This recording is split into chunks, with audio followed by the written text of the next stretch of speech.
Aujourd'hui, je vais te raconter la descente aux enfers d'un club de foot russe au nom imprononçable qui pourtant avait une équipe que tout le monde rêvait d'avoir.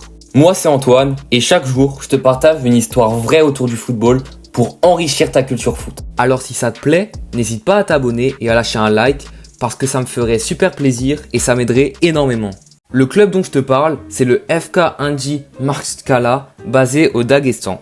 Dans les années 2010, il a réussi à attirer des stars incroyables grâce à un projet aussi ambitieux que surprenant. Et quand je parle de stars, je parle de Roberto Carlos, Samuel Eto'o, Willian ou encore Lassana Diarra. Derrière ce projet, il y avait Souleiman Kerimov, un milliardaire russe prêt à sortir les gros chèques. Et à la tête de l'équipe, un grand nom du football, Guus Hiddink, l'entraîneur néerlandais passé par des clubs prestigieux comme le Real Madrid, le Betis Séville, Chelsea ou encore Fenerbahçe. Tout semblait réuni pour que le club devienne un géant du foot européen. Mais les résultats ne suivaient pas. En 2012-2013, malgré un effectif XXL, FK Anji Makhatchkala ne termine que 3e du championnat russe et se fait éliminer aux portes des quarts de finale de la Ligue Europa par Newcastle. Ils se font aussi éliminer en 8e de finale de la Ligue Europa la saison d'après. C'est là que les ennuis commencent. Hiddink démissionne, l'argent ne suit plus et malgré 450 millions d'euros investis, aucun titre à la clé. Parce que dans ces 450 millions d'euros,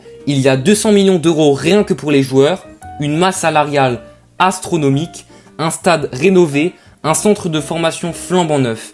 Kerimov y croyait dur comme fer. Peut-être un peu trop. Les stars commencent à partir et le club cherche à renflouer ses caisses. Résultat, une saison 2013-2014 catastrophique, avec une relégation directe en fin de saison. Le club remonte en première division l'année suivante et s'accroche pendant quelques saisons grâce à des maintiens inespérés. Mais en 2016, le président claque la porte en vendant définitivement le club. Et le coup de grâce tombe avec une rétrogradation administrative en 3e division, faute de licence. Le club cesse alors toute activité professionnelle après la saison 2021-2022. Mais l'espoir renaît. Le 28 janvier 2025, un communiqué annonce le retour du club en 3e division. Mais bien sûr, le chemin est encore long.